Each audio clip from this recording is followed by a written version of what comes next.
sungaro nan kudala sura min biya yau da karana no ta sura ma kara la sura nan ne kara ne kire bulo sai doida juma don fajiri ada sura dai ko wala no kera aidiya hemimu sajidati ane ma ada saka hadisin kafiya sajidin fana ada kawar qur'ana lana adofu ani bitarabati santo ani isa bin hudidai adofo ani jaja kan munafiquna ani sabisi maramata ani hada saka hadisin kafiya kada da ko difo na bodo ma sura makara kara kelisiye la selmi nganga bange ne mo mi yo gono wala minga nga gono ika bange yala sujuru sawi bola sujuru do da hadisi sidala kono mari gidan kai wino sujudu kala nei da tuguta bange ai ba ko kino do fara da jala wi bo sujudu be ko ke bada ma bange ta ni do la tugu wi ko kino anaka si ai bo sujudu be ka ke kabura mari gidan kai boke kono hadisi da ya o fida baba ala la kila kede karankan do bangela seri fana ni dan sarala ko mo ba foka be kadda fale ya sala denyini dengo gele ya fe yala o be benwa ida fale ya sala na ibera me ko ili iyasa kuna yine ke ili yasa ala ka jonyuma ili yasa pama kele tumba be ka fakada aborida ko akongoro ko fani farada ayya kuma dosa ka kana fani be banda ka toye ka la kodonto kai ko de mako iliyasa ay ba ko masa ko madu baliyasa e molo ka jogo iko mi iliyasa kin ka sura kinya kuma ite muso do ay dakanta ka fonala ka ce yimandale ma ko abena kle duru sun ka tila ka wari saraka bɔ ala nana kana o cɛ dama a nana kana to furu kɔnɔ a ye sun tile duuru in a y'o dakan bɔ a sira fɛ ka wari saraka a m'o bɔ furu nana ta ko yala dakan bɔbaliya sira fɛ yala o de ye furu in sa sababu ye wa wala mun do dakan bɔbaliya o tɛ furu sa sababu de o ye latigɛ ye ala lahiri tale amma fa lahiri tiya julumbu ko ne baka ka fo fudu ye sa kun wori da o to dɔw bɛ yen o bɛ rajaba sun a bɛɛ ka tila ka sunkalo makɔnɔ bɛɛ sun ka sunkalo faraw kan ka tile 10 don fana minkalo la ko yala o bɛ bɛn wa o tɛ ala la keda tagasi ya de keda ko rajaba ta dɔ kai ka dɔ sun ka dɔ to yen a do fɔ sunkalo makɔnɔ fana an ka dɔ sun ka dɔ to yen keda tun bɛ caman to a da ta bɛɛ sunna ala la keda ma karo ta kun na k'a labɔ min ni sunkalo tɛ kelen ye ni kɔni dɛ fiyaman to a da o bɛ kɛ an b'a bɛɛ sun o tɛ ala la keda tagasi da de. o yala ka kɔɲɔmuso muso wɛrɛw ka kɔɲɔmuso minɛ ka taa ko ɲɛgɛn kɔnɔ a furu don yala o bɛ bɛn wa.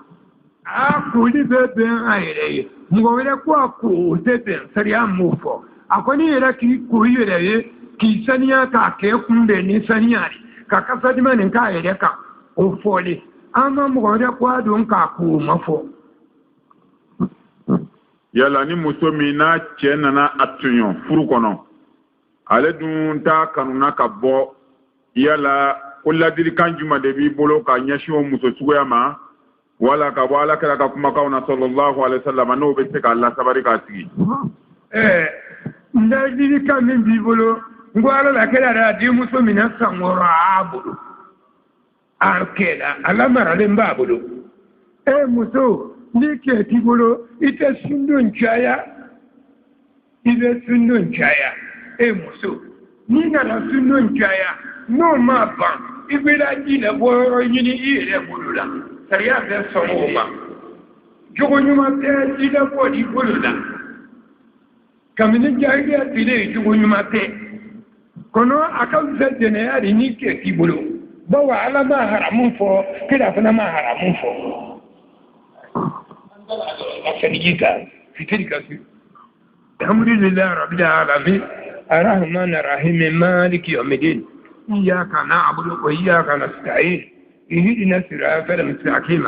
siratal ladzina an'amta alaihim غير المغضوب عليهم ولا الضالين آمين اللهم صل على محمد وعلى آل محمد كما صليت على إبراهيم وبارك على محمد وعلى آل محمد كما باركت على آل إبراهيم في العالمين إنك حميد مجيد اللهم فارج الهم كاذب الخم مجيب دعوات المضطرين رحمنا الدنيا والآخرة ورحمهم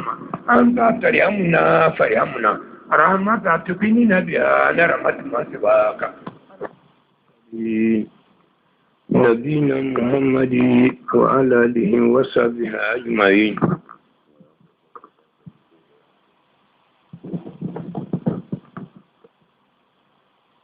أوصيكم بتقوى الله لإسرائيل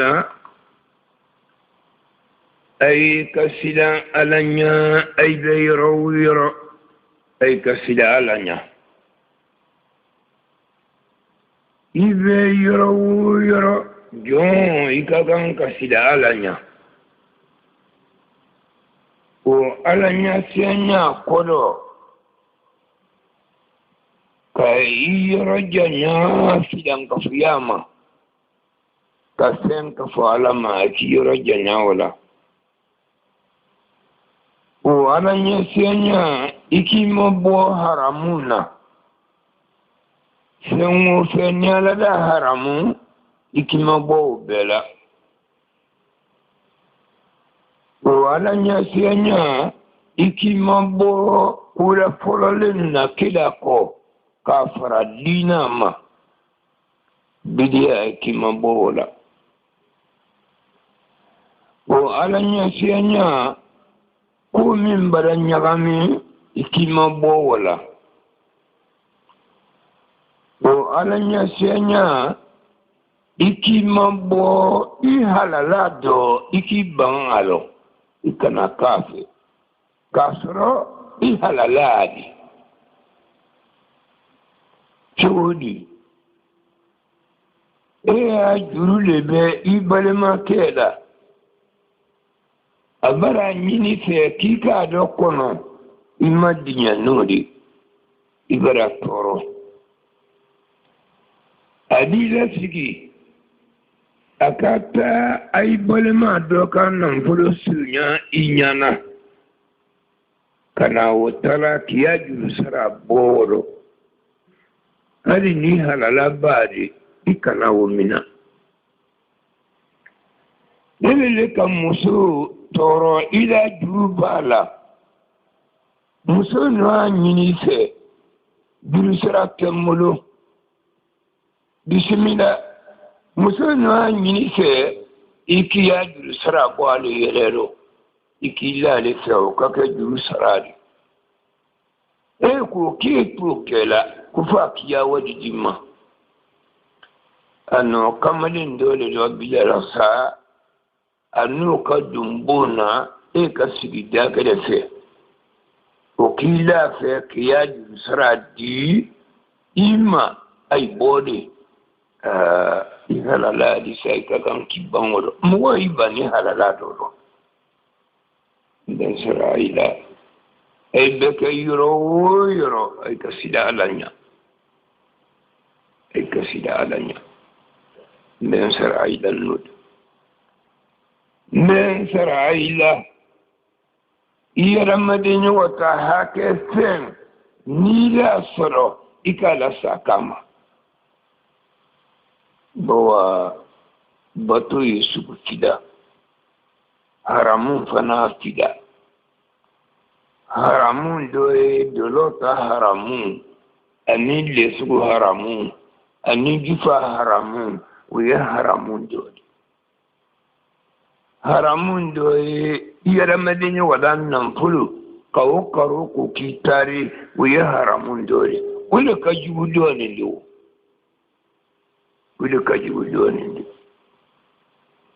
Nika dolomi oda kano ima iki adamadeni wada sen karo ka kitadi bawa dolomi ni ala te hakeli mo siya kuma dengala ni minda ala dia awule kela ya dolomi ya jifasu damu awule kela mo kuma dengala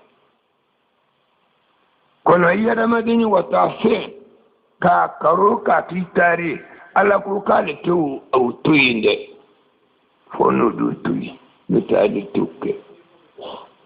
ukajugo katambi haramun dole ka ikitanga ayara madini wanafe nida mina nida soro asakama bawa likiama dodo mgoda ka wuri ma bena akuda mali ala here kede duniyado kono ano dola nan fulo junuta adi ban wukan do bena tegala ka duma ano do tonyo do le tegala ka duma ano do faga do le tegala ka duma atuto ka do ni dunikite ko wala kunima dese abulo amma bam wo ya ju sala lakra udoile la ko wuri buta to saka dade ma kawabi da jahannama kono kunima ta de budutu kuso ayada madini wanafte dunia here nyini kana to ika yada madini watata ka kitadi ben saraila here nyini na ika na koroto here makibadi ya goya nyini kana uke ibatu here kile ibolo ayere nida dia goya nyini na di soro ila ka boy bolo ha ita kuma da tunde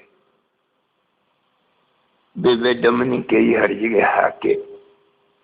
ita harjige hake ni damani ke da hake didi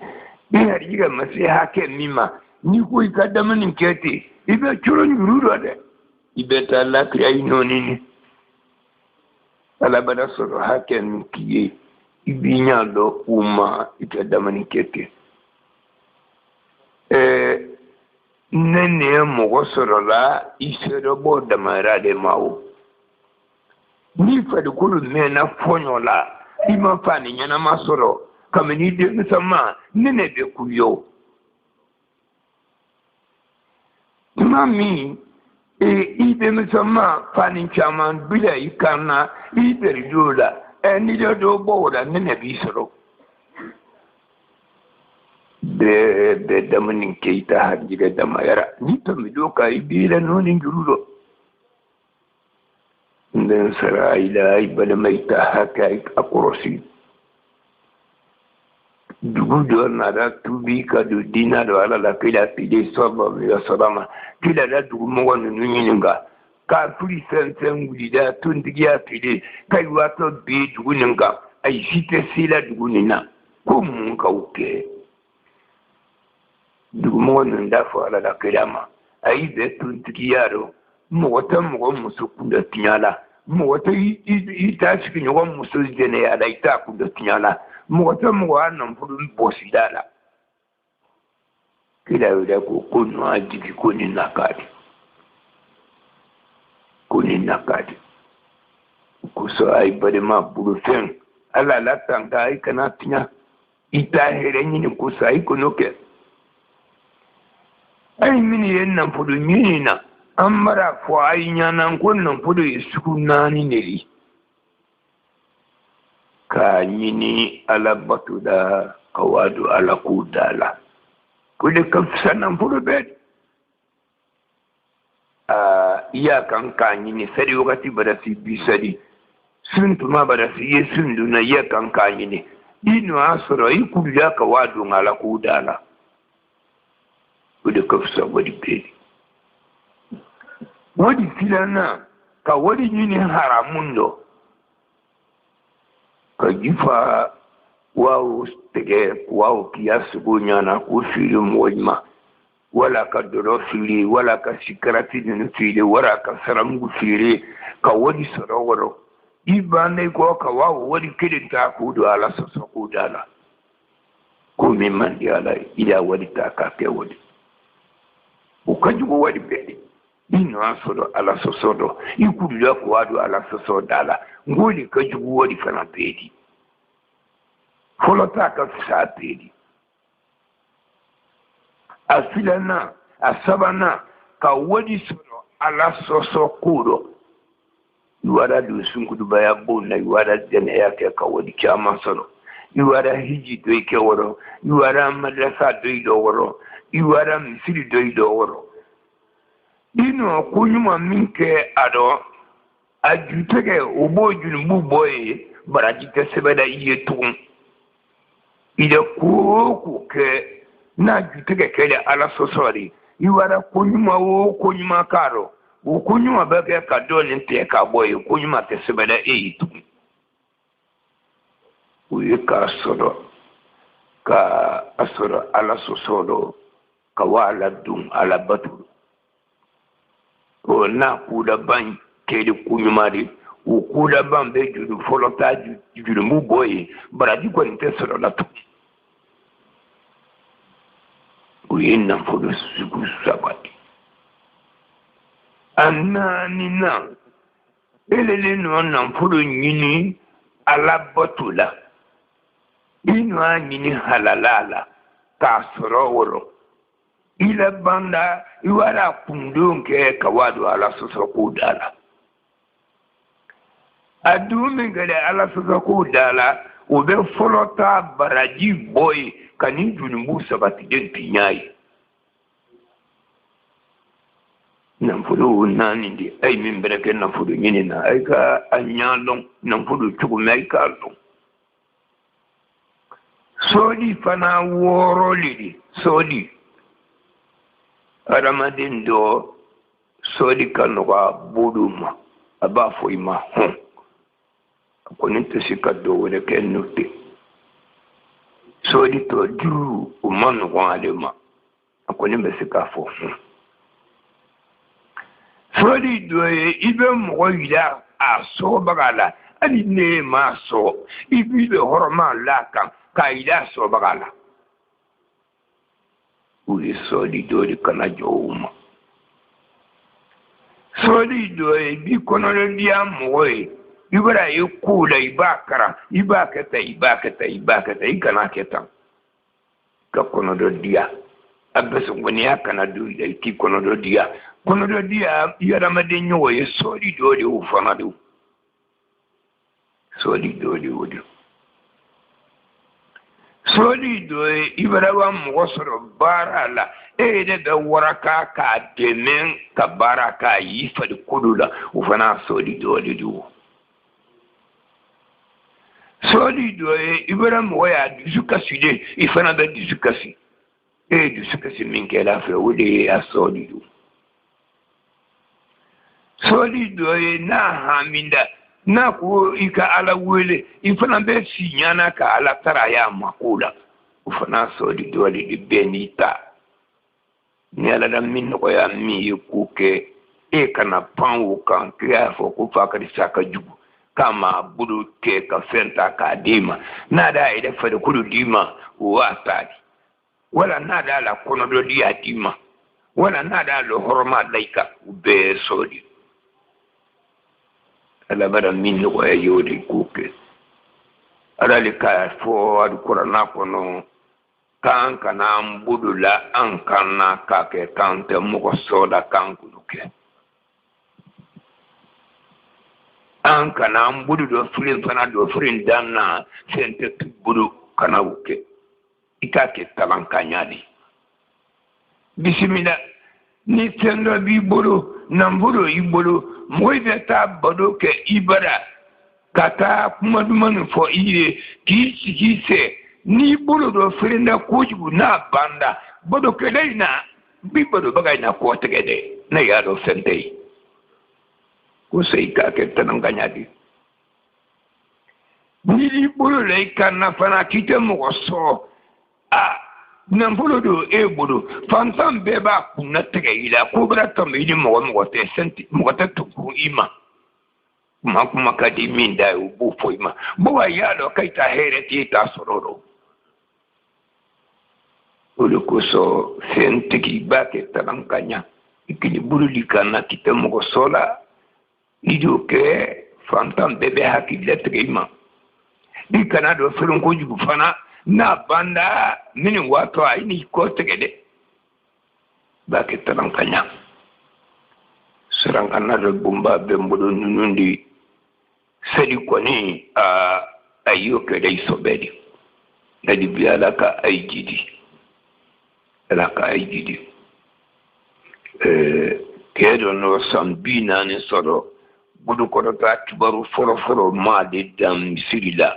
fa ba sayada ka kanya safuma amma safu sedi soro jamado mo sagaida jama sedi la kumina udoy suikedi koro ibe sake jama sedi da bana baga to digude mbai koro ibe sake jama sedi da iye sundo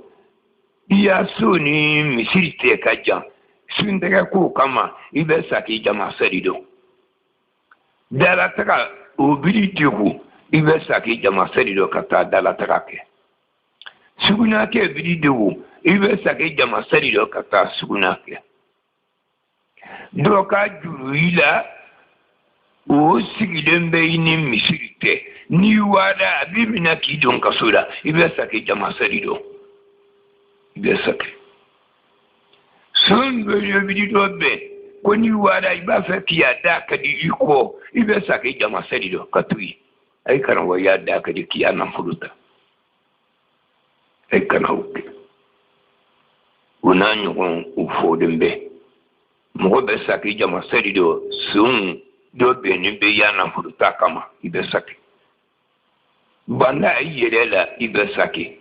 fonyo gbelemba tegeda ibe sake nene gbelen tegeda ibe sake sanji ba nada ibe sake ko min be mo sake jama sadida azeta foko tan an woro nyoko ko ni be ke sababu di kisake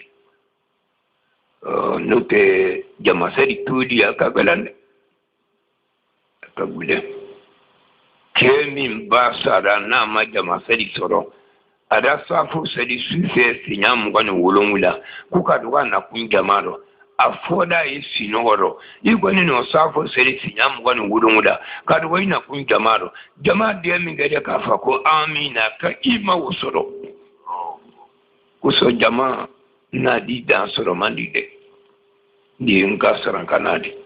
kumi kuma barachaya kambara lamina alhamdulillah rabbil alamin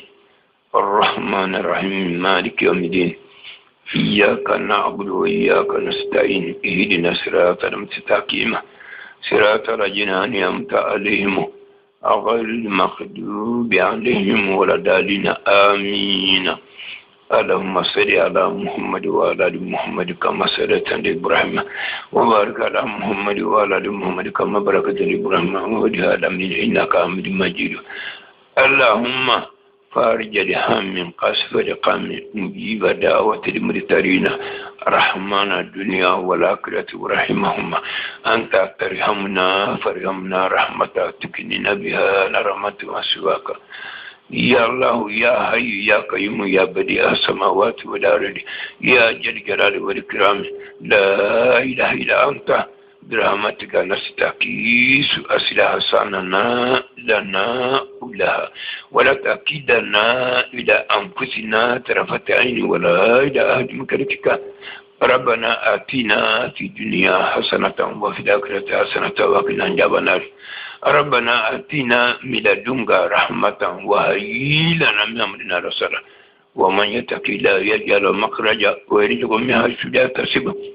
ومن يتق الله يجعل مخرجا ويرزقه من حيث لا يحتسب وفوق أمره إلى أن لا بصير بالعباد اللهم صل على محمد وعلى آل محمد وسلم.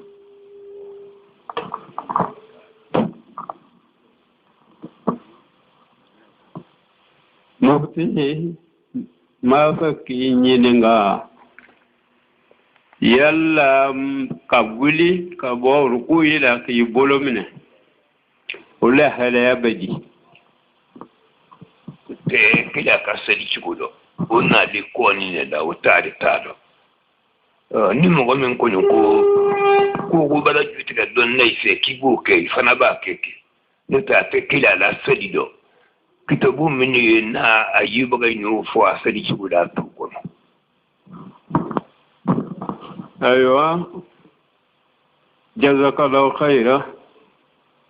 sisa ma fi fana ka afam yala jumalo lon ba do wenna kanam kudubake san ka se limam dot mama limam dotuma militi lo wal militi tano suryanate aleve ta kutubala lo imam be do aywa ni lazam kera fana be wula baya kutubake kala kutuba fla ube chogodi site kila tilo kuri kutu doga na kutubake adimam fana kutubake utari tilo kuri aywa utari tilo kuri Abu Dawuda wa ya kun kuba ka akutuba karambe nan da sari da sa ke bagai budu abadu qur'ana hibu karam da sa ke bagai budu abe jibiri da sa ke bagai budu juma do benin batu kama naido fana ke wajudi were do nato abe ke wora wajudi kuma be ke be wadi batu tayin tunde ubena de ko ni ne au ma men ko da men de ba mo gode utunta yoro wade شكرا جزاك الله خيرا ايوا سيسا لا ينيمي مسوم te haidaku te kolike nga lon ka ba do nyini nga oluko umombe muson te kolike furu ko lu ye den kunci bawuli yala hakika yo awale ote hakika oh muso mu te kolike muso koroba wali ate kolike demsen le banalo ma muso koroba ndo akani bede la kafuru anga nyini gari kala karamo kwama ko mo mbe muso mente haidake mɔgɔ b'o furu k'o ye den kuncibaga le ye k'o ye den fagabaga ye o ma sɛbɛ kira la kuma tori o ma sɛbɛ muso dɔ ye den sɔrɔ la k'o di ma kɛ o balikuya tagamasiri kɔni dɔɔle den a tɛ sɔrɔ fɛn min kɔ keni muso barala ɲɔgɔn fɛ ji min bɛ bɔ o tuma o de fɔla di kuranna kɔnɔ den de tɛ sɔrɔ n'o tɛ n'o tɛ dɔɔni la dɔ in n'o den sɔrɔ kɛ a ma k'o digi o ka ca a kɔni k'a kɛ de balikuya tagamasiri k'a fɔ den tɛ sɔrɔ n'ale tɛ la o tɛ haida ye badiya fana k'a tɛgɛ de ko ka muso to yen o tɛ sɛbɛlile nɔa yira o tɛ k'a fɔ a tɛ kudi ye la ko k'u tɛ tɔnba ni kɛtɛ la a kɔni sɛbɛlen bɛ ni muso o ta kani dɔgɔyara kɛ ko dɔ e kɛ ta kani ka bon a dɔ muso e biri la fɛ a tɛ ji o tɛ ji ɲɛnama sɔrɔ e bɛ ji sɔrɔ bisimila ni muso tɛ ji sɔrɔ e de bɛ ji sɔrɔ ne ta ji bɛ to ka kɛ muso kɔnɔ fɛn ji ma bɔ muso la k'a k'a ɲana o bɛ da caya kɔnɔ bɛ bon na kɔnɔ maadama n'a fana bɛ dɔ sɔrɔ o ne ta ka kɔdi ɲɔgɔn na o b'a baga tigɛ a tɛ ko k'a la. shukran jazakallahu khaira ayiwa dugaw kɔfɛ an b'an bolo jɔsi ɲana yala baasi b'o la wa hadisi wolonwula nara ɲada susa la ka dɔ mina umaru ma hadisi fida kila da bolo kɔrɔta min kɛ sanji ɲini t'a dɔn ayiwa ka susa ɲa la o mina da umaru ma ka ban bolokɔrɔta gbansan hali sanji ɲini t'a tun tɛ o dɔ fana mina da umaru ma dɔ mina da a denkɛ abudulayi kɔnɔ umaru ma domina da ibuna mbasima hadisi wurin wulanna alkoni masi darajatu marfuun ka korota bide a masu umma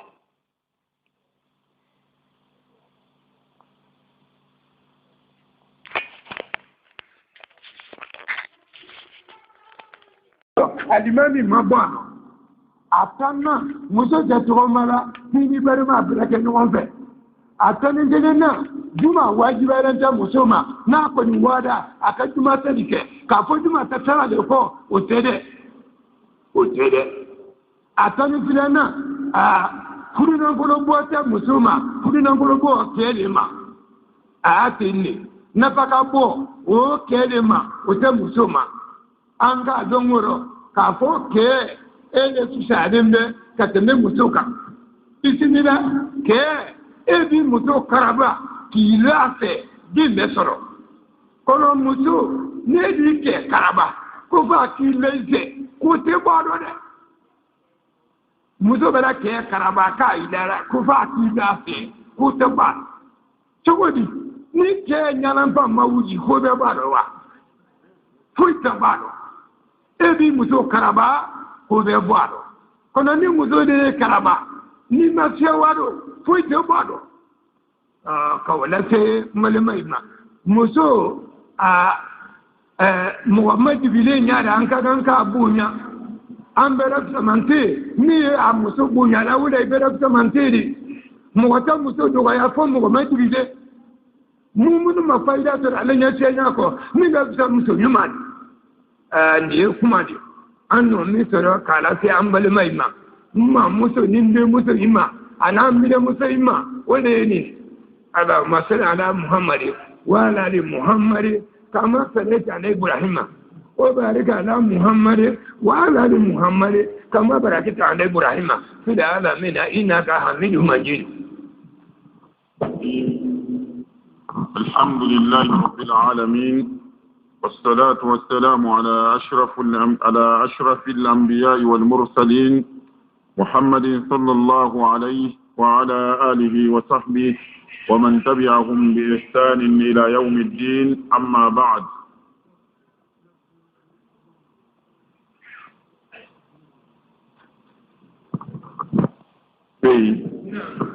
ويالا متوقع مسكرين نجاو ساني مومبي دوافه يالا جغبو لا ولا جغتالا مسلا ما في لساني حديث لولو نادا جغاكولا hadisi lolu ona dada domina le asima bintu umaysima odafo asima bintu umaysi domina le anas ibn malikima domina le aisha tama domina le ummu salimata ma musaila ma fidi jara asima ummu salimata akanna sanindo ada ida ala la kila la kuyala ni kanyu dewa ala la kila da fo atoka ko audaha ko masiri fendo ai ala la kila da fo salimata ko ni da jaga de ko fa dai sabikai o be burukuni maramundo ke musodo nada ana bi barang-barang ba din bolola sanin barang-barang ala la kila ko amma hadi adai ti jagata yala ni jaga jilaba ako kula kila ko amma ko yala akadiye ni kake barang-barang ni ta barang-barang do ka bidai din bolola ba ako ko mandaye ada bo kala fida ala kila ko do wa di tikulo nada ay masaha ko zabe ko ni kono na isra da nyonga abe nyonga tendedo bizimela ni ba fe woro ko muso da masidi jaga kana boado ibala dese bramun bi selima ni da dese o ma ni nan bolo wala ta bolo jaga ta boado kono ni nan bolo sali wala ro karaka bolo woni pero ta te kelene abe jasi jogona de kono ni da la dese bramun bi selima mi dun ta tululo ni to wala make jaga te bonido ni do wada kada kai ano be jati ni wana ka jarabu amma sidi jarabu la asari nada sabai da kumbuno ka sosodi kala kona ima hadisi na tika mina kida makoko ko jagatala ayi kwanza na nyuko soso kuma ile nadi no te hadisi mana jaga babari yaka uyala sanga kuyana nimbani gela musobe taga drosola wati dora kata sangana ni chiawi uyala muso ka drosola taga be ben sanga dalawa sanga bundala drosola ni chiawi muso ni saya kere ire ka du kono iki sige wa sanga bundala o do kada wala ibana masudun o do kada ai sona oma kono ko mo wede o ka bo kata sanga bunda dola sharia mufo saya kere ai mimbara ai mini yeye ana bana masudun o ikuwa sharia ti to bali kono muso wala kawa to kena jala la sebeli mason muso la jana jala saka ka wuli ka hadara ka wuli ki wato duwele jana jala akoni keni ila duma wala sa baka bada masudunu uzawa kono muso wala ka bo yoro wala ka na to jana jala dola yoro dola abada masilate sharia mufo yala ni denga jaramine ke abba kan ka to selila yala obe seli chen wala seli te chen dena suguna ke ka ta ba koro o ta seli tinyala dena dala ta ke ka ta ba koro o ta seli tinyala ba la seli o to tinyala dena suguna o bole mo ko wada de la amma bo bala na kumboda ba ile la wada ba seli tinyala kono sadikela ni nogo kedika nogo boda yoro were kana keka amabo erera otia sadikinyala iko ni maratala imbiya fa ni ko ka saninya ka bida sadi wedenya bismillah dinke man noda suguna ke kela sadi abba fa nina ke man na ma ke damani ma otekula abeji sari sari wakanti demozo na da suguna ke abaka nina aboko parambasi ya jono ka oke sabale no oke ke utate ku kana kasida munima muzo asida dominima amasida munima utabe ku dalilu miyala folo dinga de ko kadi mugayi demozo ni dinge sọ̀rọ̀ dẹ́ musomi bolo abe bulula bẹ́ẹ̀dì ní tààtà la ɲɔgɔn bulula o la suguna kɛ o la sa o y'a to ma o tɛ jate kelen a filanan kɛ bara ka suguna kɛ la o nana dɔɔni o bɛ na dɔɔni a tɛ bɔ kelen ni o y'a to kɛ ta suguna o tun tɛ ko la. muso dɔ bɛ ka suguna kɛla a bɛ bɔn kelen de o t'a bɛ bɔn kelen de o de y'a to muso t'a bɛ fo bisimila suguna fana kasa ni wadi nun bɛ kɛ suguna la k'o kasa de gɛ ka wadi nun la muso suguna la k'o kasa de gɛ muso t'a kasa ka gbɛlɛn kɛ ta lɔni caman na duwele mɔgɔ t'o faamu.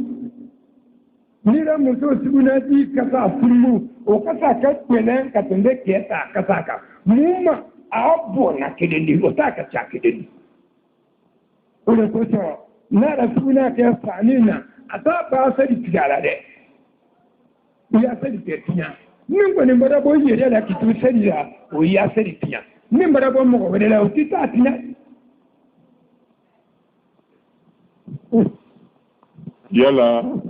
ko kurana kalan haidatɔ bolo o ti bɛn wala a ka kurana ta yɛrɛ bolo ko yala o bɛ bɛn wa haidatɔ muso min bɛ laada la a ye kurana ta k'a kalan yala o bɛ bɛn wa wala k'a ta yɛrɛ k'a di mɔgɔ wɛrɛ ma. haidatɔ k'a fɔ k'a kana di kurana ta k'a kana di kurana kalan hadisi dayifu dɔ nana la kɛ hadisi dayifu ya a Abu Dawuda dɔn dayifu don a Tirmidhi do a Nasa'i do a Ibn Majah do a Ahmad do kuna hadisi ni lonin kala bebe na ka ko da yifu do min sahale muso na mun to da Qur'an ta ke abata abaka Imam di Bukhari wono wala bala Bukhari kono oboka karamota bari oboka karamota bari Ibn Hajimi oboka Ibn Ambasi oboka mai satako kwala la kila fele ala to kwala la halabe hiji denu ngaye wala hiji kayoroke a wala maga ma min mandile no mandoni kaminala la kila musaino mi ila mogoida sadi tege ka musutu namundu atesunge ni fila hadisi na kuma la ukosa ubete ifudi ni kwa ni mandoni museti sadila katuna mundo ate sunna katuna mundo ofidari madoni kafati kulo magana du Qur'ana la o mamalo kila musite akoni tabele kono sahihu tikitaka sadi baliya bengeroka ala sumbaliya bengeroka nota ala du Qur'ana kana beka adagada hadisi meno ala kalika tekela deifu yani yalla ni mɔgɔ min i bɔla k'i bɛ taa dugu wɛrɛ la i duma dɔ i bɛna kɔ sigi waati kelen ɲuman na i kan ka seli kuntala surunya tile joli seli ni hakili la tigɛra tile naani sigi kan dɔnni ne ye ɲɔgɔn sɔsɔ a la dɔ i b'a fɔ ko tile naani dɔ i b'a fɔ ko tile 10 dɔ i b'a fɔ ko tile 20 dɔ i b'a fɔ tile 19 a ma bɛn kuma kelen kan kono min jama ka ca ni hakili la tigɛra kina tile naani sɔrɔ yɔrɔ o yɔrɔ k'i k'a dafa bawo ko ala la kida a wale hiji la a donna karo tile naani mata a da tile 3 kɛ tile seginn'o kɔ a bɔra k'a ma tile naani dafa yɔrɔ kelen si o kosɔn caman da o ta ni hakili la tigɛra tile naani sigi ma i b'a dafa kono ye yila milana na le sendo nyinina mbara e fi bemba sake abi ni ga tile tange o yila milano iba la defa o bero ni ta siki koka ibara tengene e tulo mbetiri na ni soro iko de bada fa kono ni ma tengene ya siki koka ita da fa la fo tengene akana ni seri da ikire kono ni seri da so siki da kofe iba da fa o kofe kula batu yala ni cheni muso kabla nyona cɛni muso u ka kɛlɛ sen fɛ yala a bɛ bɛn den fa ka taa den bɔsi cɛ la wa ka sɔrɔ cɛ ma furusa fɔlɔ ni cɛ ni muso bilara ɲɔgɔn na furukɛɲɔgɔnma 2 yala a bɛ bɛn den fa ye a ye taa a denmuso bɔsi a cɛ la wa o tɛ daga diya yɔrɔ min kɛlɛ bɛ yen e ka taa i denmuso bɔsi kɛ la k'a ni kɛ kɛlɛlen sariya mu o tɛ daga n'a nana laɲini a fɛ ka denmuso faga o lɔnda i bolo i bɛ taa ta san'a k'a faga bawa dɔ i bɛ muso kɛ ka a di fagalilen ma k'a san k'a wari minɛ n'i n'a dɔn ɲɔgɔn dɔn i bɛ taa i denmuso minɛ san'a k'a faga kono no le te fo kele gwanza e ko amina o tebe nga adina bila lengerega nga adija le fikidai imangan ka amina wara ko dija tigi berasa o tebe ni e mo min tula sella ka tigi ka nyina yere ko istula sella nyina ni yere ko almami masalamum la fulaina na salamum la ka ko almami ni yala e ka seli kidibe di ni mo min da salamum bila ka kon alimami nya ni nyina kara kadi ibe sake kadi mamin take ibe sifurube iya sejite tinya ni nyina de nyadi kona ni na da dabo akama ka salamundo alimami masalamundo folo ida sedi barafia ni tugule nyali abarafia kona ni nyina de nyali ibe siki ibe koseke ko kadi mamin kono nada saramundo ile saramundo eno min ke ka kon ibo sigudu be oye katawudi sedi de to anoro kono ndi tuguda sedi de tinya de fani de sedi be deke ko yala musoka a cɛ sɔsɔ muso min da cɛ kan labato yala tɔɔrɔya bɛ s'a denw ma wa wala teriya tɛ s'u ma a sede yima ni muso kɛra a t'a kɛ dusu sumala n'o we muso a t'a kɛ dusu sumala a kɛ dusu kalaya min kɛra a sera a den ma a tɛ kɛra a bɛɛ kɔni na n'o tɛ a sera den ma a kɛra yala jɛnɛbatɔ mɔgɔ min bɛ haida la ko yala a bɛ se ka alikawa tɔwafu wa haida tɔ ta di k'a b'a tɔwafu la n ko sedi kɔnɔ kɛ k'a b'a tɔ tɔwafu n'i ma sedi a t'o kɛ da haida tɔ tɛ k'a b'a tɔwafu la lónìí náà ìjọ yẹ kóró nɔgɔya kɛ min na o dɔ bɛ yen muso de wale abiyon na abiyon tigi de wulitɔ a y'i segintɔ a y'i do tɛ sɔn ka muso kelen dɔ kɔnɔ do ye naamu dɔ ko n'a kɛra ten i ko hali k'a b'a tɔwafu i ka sagi o fɔlen bɛ sɛbɛnni kitabu dɔ ibunu kayimin d'a fɔ ibunu tayimiya fana d'a fɔ muso naamu tɔ i tɛ k'a b'a tɔwafu la ko fɔ ni tɔgɔma ɲɔgɔn waatɔ k'i to yen k'i b'a kɛ. yala ko sutara bɛ wajibiya muso kan waati juma a ka sutara fani ta o bɛ wajibiya kan waati juma yala a ka furu kɔfɛ wa wala ka kɔn furu ɲɛ muso n'a sera balikuya ma k'a fɔ cɛ a bɛ hitaja la n'a sera o ma kaban a b'a fɔ de ko sutara hali n'a furulen tɛ n'a kani bɛ don kɛ dusukun na n'a sera o ma kaban a b'a fɔ de ko sutara sa a bɛ ten ne k'i kunse bilaro a fana ten n'a surunyara balikuya la a kana kun bɛɛ di buntugun a k'a kunse to yen k'a lasɔn kɔnɔ dɔgɔmanina ma a kun bɛ se k'a li k'a ban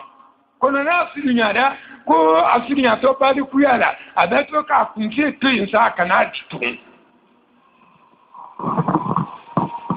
yala ko cɛ joli de bɛ yen ni muso bɛ se k'a ka masiri banga ye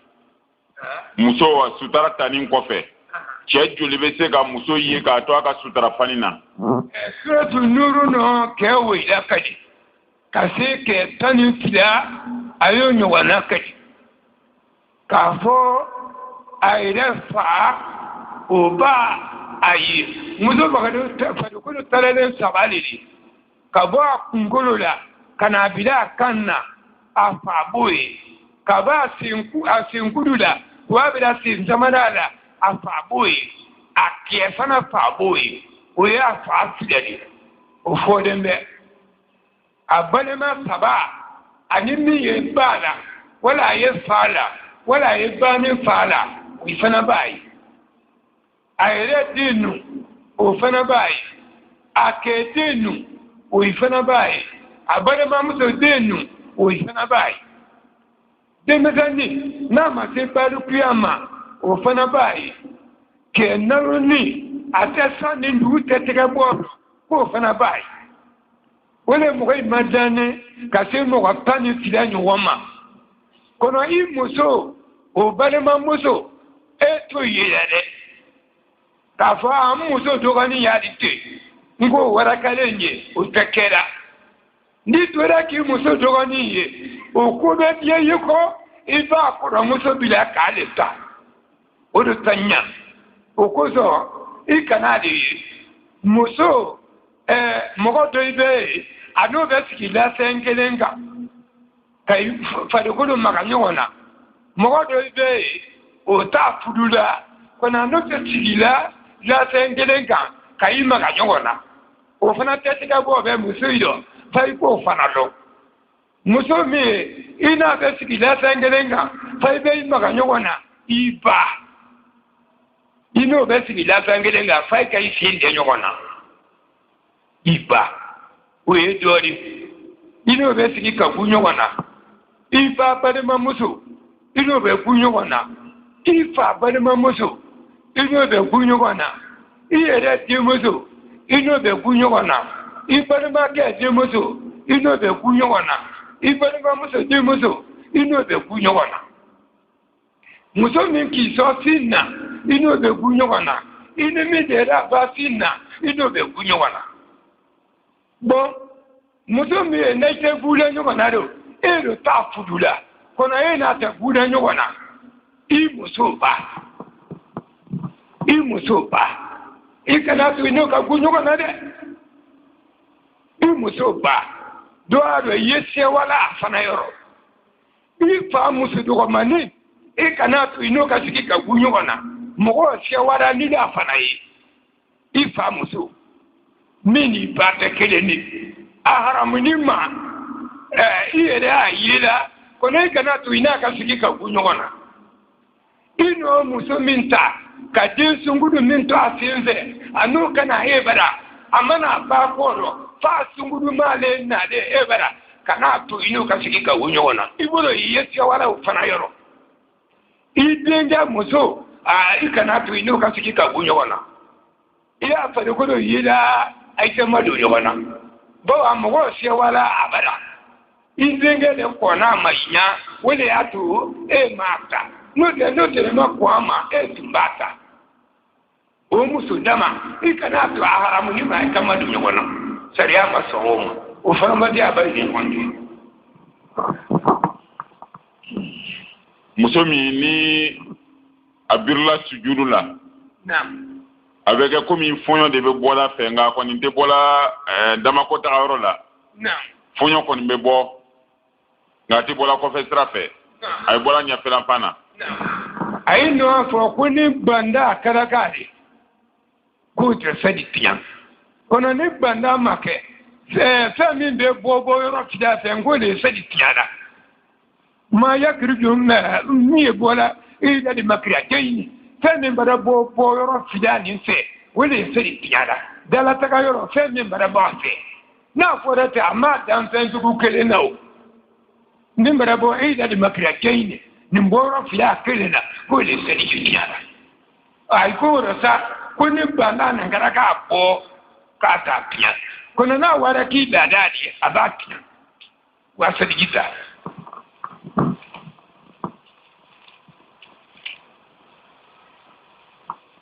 Ini aba muso janfa su fɛ dɛbɛ la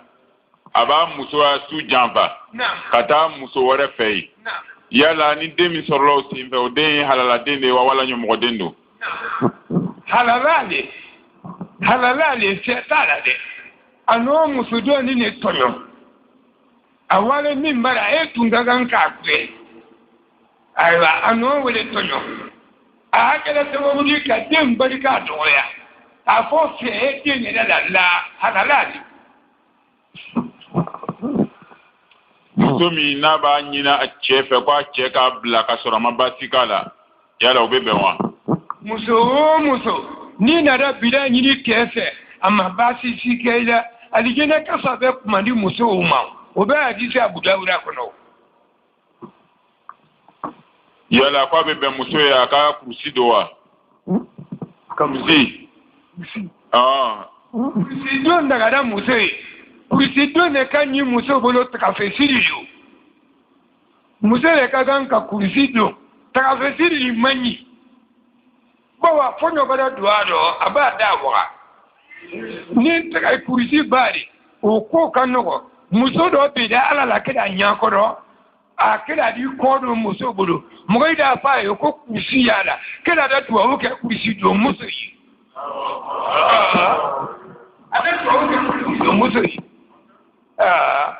nin bɛ fɛn dɔ y'a kitabu de don Abdul Kadiri la kitabu yala a bɛ bɛn muso ye a k'a ɲi susu wa muso la ɲi susu tɛ bɛn a tɛ bɛn min ye kɛra ɲi na n'o bɛ daga ni ɲi kun janyara ɲi tɔ yi de ayi b'a kun tigɛ k'a ni tɔ yi k'a ɲa n'o tɛ i kana baara wɛrɛ k'a la. ayiwa cɛ min n'a tɛ tilen a musow ni ɲɔgɔn cɛ a bɛ dɔ tɔɲɔ a bɛ se ka kalo yirika kɛ a tɛ se o fɛ yen a dun bɛ tɔw fɛ yala o bɛ bɛn wa wala o ti bɛn. Ke ni da muso kumande ala sula ibi re kankan jana matala de bawa ri kema lolo muso ta hake be mina ese kadima wadi te do min sani te do me fiya bara abe mi ila bara do kadi muso male o beke ay kana muso to de fe me fiya ni saba e bulu o be sile ke kede do kono e wara do la dala ka do tui ino ko jugu gede muso bilala wakati juma de furu naforo kura be wajibiya ni nana kana muso bila a be firiya sigila a be lada sigila sani ka o bani ko kaba bilali ko fɔlɔ le duno yala n'o bana kaba furu naforo be wajibiya wala te wajibiya ni ma muso da take ka to lida ro bila fɔlɔ do fa lida bani ko ni ba la sake de be wari ku bebo adina ma se do kono ni da muso bila ka to lida ro ida la sake ka to lida ro siri di be kwa na wodi bo tima kono ni lida tigi bana ele na da la sake ko bila di ko kele le wa ibe fudu na fudu ku bebo bila sire de wa ibe fudu na fudu ku bebo iko ni bana la sake ka to lida ro adi ni bila di fila na mbali ina la sake ka to lida ro wodi ku da bote kono ni lida bana ibe wodi bole muso min nana cɛ kun bɛ ɲɔgɔn bolo a nana ka na den sɔrɔ cɛ bolo a nana den sɔrɔ cɛ bolo a nana den sɔrɔ cɛ bolo ani muso ani cɛ mana bɛn a yɛrɛ ka selibaliya kosɔn a kun ma a silama tɛ muso tɛ silama ye cɛ ko k'a ye silamaya furu ka dunmɛ a ma sɔn ani cɛ farila ɲɔgɔn na o bolo ma a ka den tɔ bɛɛ lajɛlen lamuruti ka taa a yɛrɛ fɛ yen fo den kelen pe o de tora fa fɛ yala fa kan k'o o cɛman kan k'o kiti minɛ cogo di.